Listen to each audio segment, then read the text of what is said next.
Hey guys, so before I get into the main topic of this video, there are a couple things I'd like to go over. Last speculation video, I talked about that Phantasy Star leak, and while it hasn't predicted anything else correctly, the director of Kirby Star Allies recently said they are ready to move on to the next phase of Kirby soon. And the Phantasy Star leak does have new Kirby game retail release as one of its predictions. Of course, guessing that a flagship game series like Kirby will get a new game isn't exactly a difficult guess. More interesting though was this tweet from back in October 2020, and it says, "This Associated Planner certificate was one of the prizes awarded to successful entrants in Sega's Phantasy Star 2 story submission campaign, held from March 1988. They received over 2,000 entries and awarded 29 certificates, all up among other prizes." Incidentally, one of the grand prize winners for this contest was none other than Masahiro Sakurai, and he attributes his decision to pursue a game dev career to that contest. I tried to do some research on this, but couldn't find anything further about Sakurai's involvement in this very old Phantasy Star contest. But if this is true, then Sakurai has a history with the Phantasy Star series, and it might have even been instrumental in his decision to go into game development. Of course, Sakurai has a history with a lot of game series, and there's the whole Nintendo chose the DLC thing, but still, I thought this was interesting to point out just in case somehow Phantasy Star really does end up in Smash. I expect this Phantasy Star leak will probably end up like the League of Legends leak, or the Wise leak, Ease leak, whatever, the At-All leak, where we sort of forget them when nothing more happens with them after a while. Keep in mind, while the Phantasy Star leak hasn't gotten anything wrong yet, the Phantasy Star leak totally missed Pyra and Mythra, and Splatoon 3, which is odd if it really had this much information, but missed those big announcements. Also, I think sometimes fake leakers put less guessed at stuff on their fake leaks, because since we often get surprising character choices in Smash, it can actually make a fake leak seem more real to include some character or series most people aren't really paying attention to. Phantasy Star certainly falls in that middle ground, where people weren't really looking at it for Smash, but is it a big important series? Yeah, definitely. So it of course could get in Smash, and I'm a fan of Phantasy Star, so I would be cool with that. Also, it's worth noting, Japan specifically loved Phantasy Star Online 2, so the series getting in Smash would likely be monumental for the Japanese audience. Anyway, either it's a fake leak, and someone went for a lesser requested but plausible series to make their fake leak stand out, or it's real, and Sakurai, Nintendo, and Sega went with a series that has a strong history and popularity that the general Smash fanbase just wasn't really looking at. I mean, we talk about repping specific things sometimes, like how many people believe Smash should have a first-person shooter rep when we discuss characters like Doomguy or Master Chief. But Phantasy Star is the original console MMORPG, and even kind of the original online console game at that. It was the first online console game I ever played anyway, so it certainly could be worth repping in Smash from that sort of perspective. All that said though, I expect the leak is probably just fake, but it's still up in the air for now. Speaking of leaks, we do have a new leaker that has gotten some attention recently. Samus Hunter 2 over on Twitter. Mass for Alligator on my Discord wrote, "Samus Hunter 2 on Twitter has had some correct predictions as of recently. However, not all of it is correct. They have correctly guessed the majority of Nintendo's current lineup, even getting things such as 2 main presentations, Pokemon and the Direct, in February, and details about the exact content in Monster Hunter Rise trailers. They have made several predictions about the upcoming Nintendo lineup. It should be noted, however, that her history is spotty when you go further back. For example, several of the predictions mentioned here are wrong. As well, many of the things she has said were said by other people, such as Practical Brush 12, a little while before. So they have a somewhat spotty history, but recently have gotten a lot of stuff right. Specifically mentioning Arceus, however it's pronounced, stood out to me since we did get that new Pokemon game, Legends Arceus, and no one else was guessing at anything close to that I'm aware of. They also had this tweet about Smash back in December when they were asked if Xenoblade 2 could possibly get a rep. And although we haven't gotten a Capcom character as DLC, we did get a ton of Capcom Mii costumes with our Xenoblade 2 rep, so they were right about the Capcom content happening for Smash. And being correct about anything for Smash always gets my attention. In my opinion, it's probably worth keeping an eye on Samus Hunter 2's Twitter for now. I talked before about which companies were announced for E3 this year, and how I had seen some people suggesting that companies that were not going to be in attendance might count out a character from that company being revealed for Smash. As if a character was planned to be revealed at E3, the character's parent company would probably want to be there. Well, it seems the information about which companies were planning to attend the event was very premature, as many more notable companies are now confirmed to have a presence at this year's E3. Including major companies that weren't confirmed before, like Square Enix, Bandai Namco, and Activision. Activision was a very notable absence before, as Crash Bandicoot is an Activision-owned character, and Crash, of course, is a highly anticipated potential E3 reveal candidate. But Activision is now confirmed to be showing up at E3, so no issue there. And anyway, I don't really think any character should be counted out as a possibility of being revealed for Smash at E3 based on just their company's lack of involvement in E3. Crash has been hanging out with the Noid lately in Crash Bandicoot on the Run, so maybe the Noid will get revealed for Smash, who knows. Microsoft is also attending E3, and Microsoft and Nintendo have been very close lately, with lots of odd hints at a strong future together for these supposedly rival companies. Phil Spencer did a stream where apparently everything in the background was a hint towards something in the future, and the background included a Nintendo Switch. Supposedly whatever that was hinting at isn't getting announced until the fall, but the Microsoft Game Stack event also featured a Nintendo Switch in the background. Many people believed maybe this could all be hinting towards the Microsoft Game Pass showing up on the Switch. However, David Gibson wrote, "Would make a lot of sense, but I have had Nintendo tell me directly they would not put other streaming services on the Switch. Lost opportunity." So sadly, Game Pass coming to Switch might not be what this is all about. We have had rumors for a long time of the Master Chief Collection possibly showing up on Switch, and recently the Halo Instagram posted this picture of some Mario Halo crossover art. Not to jump the gun here, but maybe the Master Chief Collection could get announced for the Switch at E3, alongside Chief himself getting announced for Smash. We'll just have to wait and see. Oh, also the Xbox Twitter wrote on a tweet from the Pokemon Twitter, so yeah, Xbox and Nintendo are just like really close lately. It's kind of weird. Capcom also recently announced some Ace Attorney games releasing for Switch July 27th. These were actually leaked in that big Capcom leak, but now we have an actual confirmation.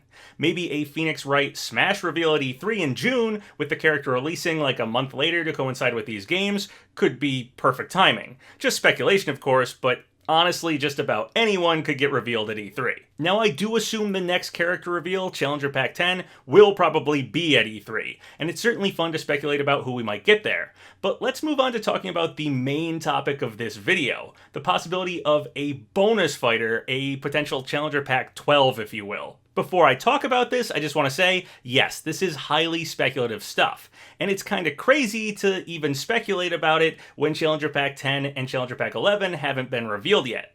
So please do not set yourself up for disappointment here, as a bonus fighter may very well not be happening. But hey, it's fun to speculate, right?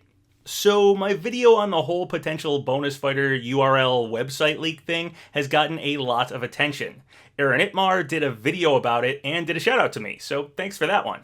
Anyway, with so much attention on it, I figured it's worth doing a deeper dive into the possibilities for what could be going on with this mysterious missing URL spot. If you're not caught up with this potential URL leak, go watch that video. This is simply going to be speculating about what it could be and not explaining what the leak itself is. Alright, so first off, we aren't totally sure what the missing URL spot could be, but the hope is it could be a bonus fighter. And there's good reason to think that might be what we get, and I'll go over that in a moment.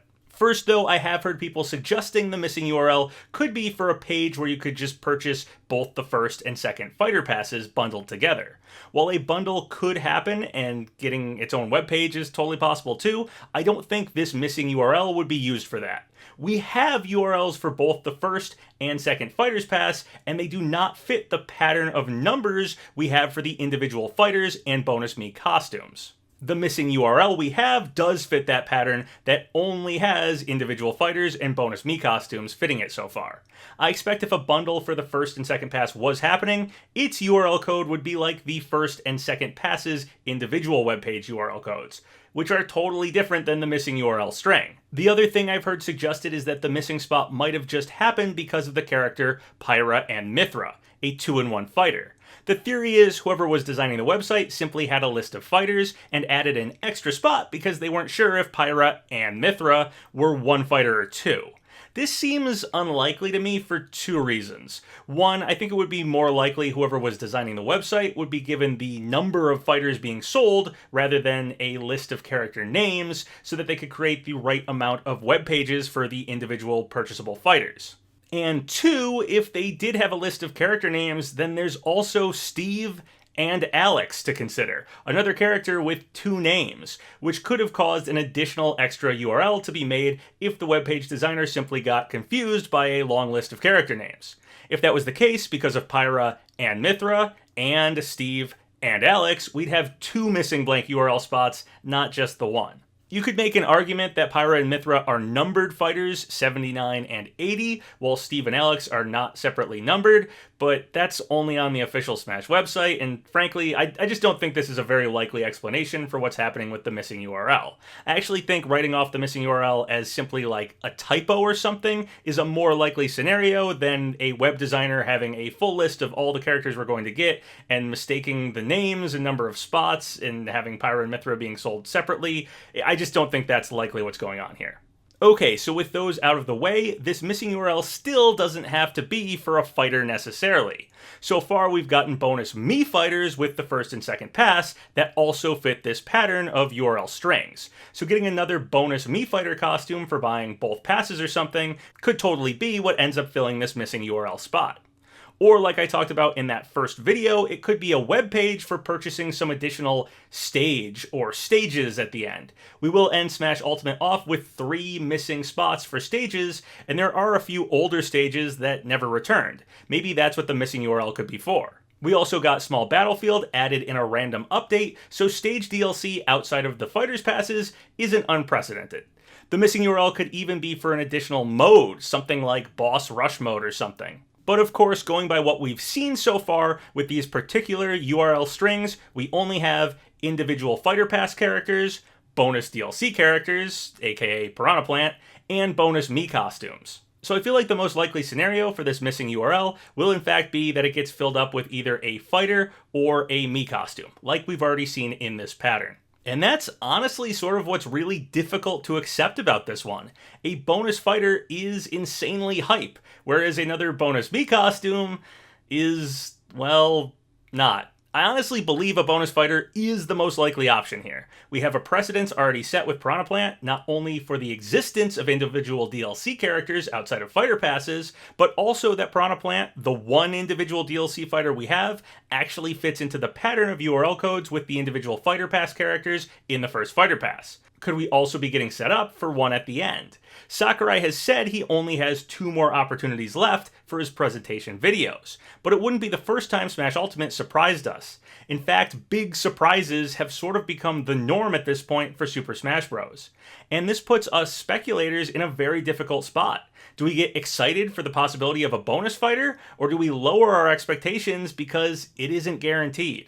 Even if I truly believe a bonus fighter is actually the most likely outcome here, the possibility of it being a bonus Mii or simply a website typo makes it very hard to get excited and accept that excitement for the possibility of a bonus fighter. But honestly, just picturing the ending to all of this Smash Ultimate hype, it's hard to think it would go out without some kind of bang. I can picture us getting the Sakurai Presents for Challenger Pack 11, and when he's done, he says, "Oh, and one more thing." The screen fades to black, and we get one final trailer for a bonus fighter. Sakurai says, "This is the final roster for Smash Ultimate," marvels at what a celebration of gaming it all is, and Smash Ultimate ends. That just feels like more of a fitting ending for a final Sakurai Presents than just one that kind of ends. And yes, I know people tend to think Smash goes out on a low note, but keep in mind this has been the same development cycle for Sakurai and his team who've worked on Smash since Smash Wii U and 3DS. Every ending we've seen, from Bayonetta and Corrin to Incineroar and Ken to Byleth, weren't considered endings by the Smash team. Behind the scenes, they kept working knowing there'd be more fighters. This could be the first true finale from the perspective of the Smash team and Sakurai himself, in nearly a decade of non-stop working on this series. And also keep in mind, this is the game where moments like "everyone is here" happened. And we even got the Ridley trailer ending off that presentation. Or where that next Smash Direct had K-Rool's trailer ending the Direct off out of nowhere. Where Sakurai said one more announcement and gave us Piranha Plant as a bonus fighter at the end of base game. Where Fighter Pass 1 was followed up by Fighter Pass 2 when so many people didn't think that would happen. At this point, a Fighters Pass 3 is probably very wishful thinking, but I could see this URL code being for a single bonus fighter. I could see that happening. However, like I said before, that leaves us in a truly awful predicament, because it could just as easily not end up being an additional fighter. So is there a good chance for a bonus fighter? Sure. Is it guaranteed? Absolutely not. And the difference in hype between a bonus fighter and something else like a bonus Mii costume, or even nothing at all, is astronomical. So to borrow the age-old phrase from Push Dustin, hype responsibly. Again, I do think a bonus fighter is a true possibility, but not getting one is also a very real possibility, so don't hype yourself up too much if it's going to lead to massive disappointment. This is dangerous speculation. It's the type of speculation that can really break people's hearts. But that's where we're at with this one, so with that in mind, let's speculate about a bonus fighter. So I have seen people starting to make predictions with this potential bonus fighter in mind, and I do think it's very important to note that if there is a bonus fighter, it probably isn't a third-party character. I've seen people guessing at them as a possible bonus fighter, and it just doesn't seem very likely to me at all. There's two reasons for this. Number one, third-party fighters likely would have to be sold with some of the profits going to the third-party company. Yes, Piranha Plant was eventually sold, but Plant was free at first. This possible extra fighter could be sold right from the start. It doesn't have to be some sort of free bonus necessarily, but that does seem like the more probable scenario, especially if we're using Piranha Plant as a benchmark for what an extra bonus fighter could be like. Something like if you buy both the first and second Fighters Pass, you get this bonus fighter for free, and then if you're not buying both the first and second Fighters Pass, you can buy them separately. Much like how we got Plant for free if we bought the base game, but you could also buy them separately if you didn't buy the base game within that first month or so. And then the second reason I don't think a third-party character is very likely if we get a bonus fighter is that the bonus fighter will likely be a standalone without a stage, music tracks, or spirit board. Again, using Piranha Plant as the benchmark here. Third-party characters would almost certainly want to bring in spirits and music and stages and all that stuff from their game series. It would be very odd not to do that. This isn't a hard rule, of course, it's just what I likely think a bonus fighter scenario would look like. I just think most third-party characters would likely bring all that stuff with them, or would be better off bringing all that stuff with them. There are a few third-party characters that could potentially fit the criteria of not needing to bring all that stuff with them, but they're few and far between. And to be completely biased, a character like Geno could actually work here. Since Geno is a Mario character, and there's plenty of Mario stuff already in Smash, lots of stages and stuff. Yes, Geno could have a great stage, and he could have great music, and an awesome spirit board, but all that stuff might be hard to negotiate for from Square. Potentially, if Geno showed up alone, maybe with just a single bonus music track, like Beware the Forest Mushroom, like we've seen with some of the Mii fighters, that could possibly work as a third-party bonus fighter that doesn't have to bring all that extra stuff with him. Given Geno has a very odd categorization as both a third-party character and a Mario character. However, I do not think Geno will be a bonus fighter. The Geno Mii costume is likely the end of the road for Geno. I just wanted to point out that that type of odd criteria might make a third-party character work as a bonus fighter. Another possible odd case where a third-party character could potentially be the bonus fighter is a character that Aaron Itmar touched upon in his video. That character is Sora from Kingdom Hearts, so yeah, another Square character. The thing with Sora is maybe negotiations took a very long time to sort out since it was between Nintendo, Square Enix, and Disney. And Nintendo and Sakurai just weren't sure if they could get Sora into the game initially or something. When a deal was finally struck for Sora, it was very late in development, so he's being tacked on at the end. Another big issue with Sora is the Disney stuff associated with him. Maybe Sakurai doesn't want that fourth-party stuff like Donald and Goofy in Smash, but maybe as a bonus fighter without spirits or a stage, literally just Sora himself, that might work to kind of scoop by all that Disney stuff. But the truth here is any third-party character feels like extremely wishful thinking if we're going to get a bonus fighter at all. Even potentially odd cases like Geno or Sora, I don't think are very likely here, so let's move on to which characters could actually be likely if we got a bonus fighter. First-party characters. When I think bonus fighter, the first character that comes to mind is Waluigi. Waluigi is a highly fan-demanded character that has some very big hurdles if you were to be a part of the Fighter's Pass. Waluigi getting in with a stage, music tracks, and a spirit board seems like a really tough thing to justify. Is it possible he could come with a stage and enough music tracks to put him in the Fighter's Pass? Can you make a spirit board for Waluigi? Sure, but would they really do that for a character with multiple spirits of themselves already in Smash? I'm just not so sure. However, when you take all that stuff away, Waluigi is a first-party Mario character, much like Piranha Plant, only Waluigi has a lot more fan demand behind him than Piranha Plant did. And that fan demand was definitely heard several years ago when Smash Ultimate was first revealed, and Waluigi was shown to be just an assist trophy character.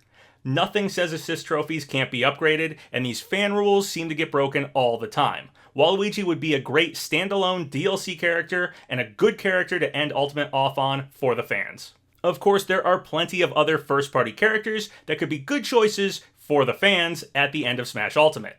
Bandana Waddle Dee has been highly requested for a very long time, and like Piranha Plant, Waddle Dees themselves are basically random enemies, so maybe there will be a pattern of these individual DLC characters being just random enemies from games, if we do get a second one here. The big issue for Bandana Waddle Dee is, well, Sakurai might be biased. It's something I don't like talking about, but it's hard to ignore when it comes to the Kirby series specifically. Sakurai just tends not to represent the Kirby games he hasn't worked on himself. Bandana Waddle Dee is a possible bonus fighter candidate for sure, but will he actually get picked for it? I'm just not so sure. Another possible first-party fighter I've seen a lot of people talking about lately is Porky Minch. Actually, Porky's been discussed as a potential DLC character ever since his spirit was missing from base game Smash Ultimate. We eventually got a mother-themed spirit event, and still no Porky spirit showed up. Porky being a former boss in Brawl makes his absence particularly strange, as the character has a history with not only Ness and Lucas, but also Smash Bros. Itself. Actually, there's so much odd stuff going on with Porky, he might be the character with the most circumstantial evidence in their favor right now. But of course, evidence doesn't always lead to a character being playable, as we've seen many times before. Even still, I could probably do an entire video just on Porky given how much there is to discuss about his Smash chances right now. Maybe when Sakurai was considering making Ridley, a former Brawl boss as well, into a playable fighter, he started considering how another former Brawl boss could be made into a playable fighter too, Porky. Hell, even Piranha Plant kinda made the former Brawl boss, Petey Piranha, into a playable fighter with their final Smash. Who knows if Porky was once considered as a potential playable fighter for Super Smash Bros. Ultimate, but his missing spirit could point to that. And Porky is certainly among the first-party characters I see people talking about for Smash these days. Mother 3 actually just had an anniversary recently, and Reggie tweeted this shortly beforehand. The Twitch Twitter account asked, "What's the oldest game in your library that remains unplayed?" And Reggie wrote, "Mother 3 English version. Every time I think it's time to play it, I get trolled and decide to put it off. Maybe I will fire it up this weekend." This was right before the Mother 3 anniversary on the 20th. And maybe Reggie's just trolling here. Either way though, this had many Mother fans wondering if we could finally get a translated version of Mother 3 announced. But the anniversary came and went, and no game localization was announced. And that's sort of Porky's biggest hurdle to become playable, in my opinion. I feel like getting some kind of Mother collection or a localized Mother 3 would have to happen to justify to the Nintendo higher-ups that making Porky a DLC fighter would sell well. But what if he doesn't necessarily have to sell it all? What if he was a bonus fighter for the fans? That might make Porky work. Again, he has a Smash history, and Porky being a surprise reveal secret bad guy who's been working with the eldritch horror main antagonist the Smash gang was fighting against in World of Light mode would actually be a great nod to Porky's characterization in the Mother games. So I could see ending on Porky making a lot of sense from that perspective. The issue with Porky being the bonus fighter is that I actually think he could have an excellent spirit board. Surprisingly, the Porky spirit isn't the only oddly missing thing. There's actually a lot of missing spirits that are associated with Porky as well that are, again, oddly missing from Smash. And Porky has the song Porky Means Business, which is once again also missing. So mattering to what a bonus fighter could bring to the table, Porky might actually be able to work better as one of the last two Fighter Pass characters, rather than a bonus fighter. But again, if you were one of the last two Fighter Pass characters, then the issue becomes, is the Mother series remaining dormant, or is something going to happen with it to justify Porky showing up in Smash right now? So I guess we'll just have to wait it out and see what becomes of this really odd case for Porky Minch. A first-party character I've been bringing up for a long time is Breath of the Wild Zelda. Sakurai has offhandedly mentioned Zelda's design in Ultimate multiple times in the Sakurai Presents videos. And there's a lot of speculation that Zelda might become a playable character in the Breath of the Wild sequel game. If that happened, I could see Nintendo possibly wanting to cross-promote the new playable Zelda by also making her playable in Super Smash Bros. Any rep from Breath of the Wild 2 probably wouldn't need a new stage or music or anything like that, as we already got a Breath of the Wild stage in base game Smash Ultimate, and Breath of the Wild 2 supposedly takes place in the same world. It's going to have the same map, I guess. Also, the bonus Mii costume for Fighter Pass 2 is Breath of the Wild themed. Last time the bonus Mii was Rex from Xenoblade Chronicles 2, and eventually we got Pyra and Mithra. So maybe a Breath of the Wild themed Mii costume was chosen as this pass's bonus Mii costume because Sakurai was meeting with the Breath of the Wild 2 development team to create a future fighter. And Breath of the Wild Zelda would make a good bonus fighter. It might be tough to sell us a different version of an existing character as part of the Fighter's Pass, but as a bonus character, I think she could work. In a podcast I did with Push Dustin, they brought up a really good point about what kind of characters Nintendo might end Smash Ultimate off on. Essentially, Push Dustin brought up the fact that the fighters Smash usually ends on tend to be characters from very current games, such as Incineroar being the final base game character. Sakurai had to go off of concept art to make Incineroar, because Pokemon Sun and Moon was still in early developmental stages when the fighter was chosen. The logic behind choosing the final fighter from a very current game, sometimes games that aren't even finished yet, is so that Smash won't feel dated anytime soon. If the final most recent fighter on the Smash Ultimate roster is from a game released in like 2021 or even 2022, Smash Ultimate will have a longer shelf life before it feels outdated. And it would make a lot of sense. Nintendo would want to give Smash as much longevity as possible. If Breath of the Wild Zelda was a final bonus fighter, and Breath of the Wild 2 came out at the end of this year, or like early next year, then the Smash roster would end off feeling very current. And if Breath of the Wild 2 is a big hit for Nintendo, like many of us assume it probably will be, having a fighter in Smash representing the latest Nintendo masterpiece may actually be a really smart way to finish off the game. When you look at the Smash Ultimate roster, you wouldn't think, man, I really wish this had something from Breath of the Wild 2 in it, that game was so awesome. Instead, you'd think, cool, it has something from Breath of the Wild 2 on it. Another possibility for a bonus fighter at the end would be a bonus Echo fighter. Echo fighters felt very underutilized as a concept in the base game. They are a great way to beef up the Smash roster with some highly requested characters, but with far less work than creating completely unique movesets. This is another way we could fill up that missing URL spot, and even possibly have a bonus third-party fighter fill up that spot. If the final character in the second Fighter's Pass came with an Echo fighter for that character, that would be a nice, simple surprise at the end when we expect to just get one more final character, but end up getting two. Perhaps the Echo fighter could be free for those who bought the first and second passes. But if you're buying the characters separately, the Echo fighter and the main counterpart of that character are actually sold separately and have separate web pages, thus explaining the mysterious extra URL page. Some good third-party candidates for Echo fighters could be something like Crash Bandicoot at the end, and Coco as the Echo fighter. Or maybe even Lloyd and Yuri if the Echo fighters had enough differences in their moveset style. There's also, of course, plenty of good first-party Echo Fighter candidates to give us a bonus at the end. Characters like Dixie Kong, or Impa, or Ninten, or Funky Kong, or Octolings, and plenty of other choices. Although I think selling a single Echo Fighter alone might have to be cheaper than the other DLC fighters. But what if it wasn't a single fighter they were selling? What if an Echo Fighter bundle was what this missing URL was for?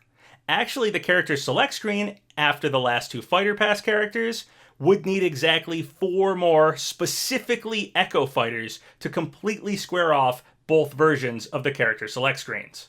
Who knows if squaring off these select screens will be something the Smash team intends to do, though. Like I said before, we'll actually have 3 missing stage spots on the stage select screen after the final 2 DLC fighters, so again, I'm not sure if squaring off these select screens is something the Smash team really cares about. While Echo Fighters might not be as exciting moveset-wise as a true bonus fighter at the end, ending Smash Ultimate off with 4 more surprise characters could be a really exciting announcement to finish the game off and beef up that final roster in the spirit of everyone is here. So what will this missing URL spot end up being for?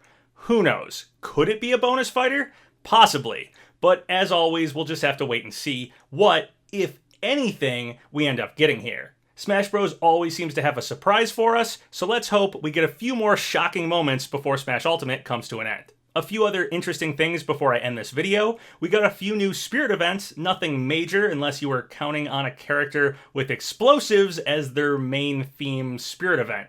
Bomberman is both an assist trophy and a deluxe Mii costume already, so Bomberman fans out there, I'd say just be happy you can at least play as him with a face looking like that instead of the alternative.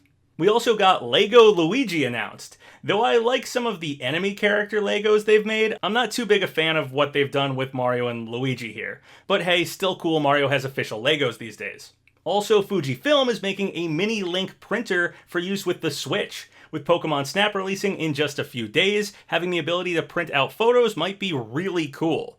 Like the Game Boy printer for the Game Boy camera, or the old kiosk for printing out the original Pokemon Snap pictures, this is a cool throwback for someone my age. Finally, there are some leaked set photos of the new Sonic movie sequel featuring stand-ins for Sonic, Tails, and surprisingly, Knuckles. The character designs look great, and I thought the first movie was actually pretty good, and I'm excited to see the sequel. Also, it looks like there's a coffee shop in the film called Mean Bean, so that's awesome. Alright, well that's everything I wanted to talk about in this video. Lots of possibilities for what that missing URL could be filled in with, and potentially it could actually be a bonus fighter. But we have 2 more Fighter Pass characters to get through first, so it'll probably be a long time before we find out what, if anything, fills up that missing URL spot. If you guys have any thoughts or comments about any of the stuff I talked about in this video, leave them below. Remember to like the video, leave a comment in the section below, and subscribe to PapaGenos! Twitter, Patreon, Discord.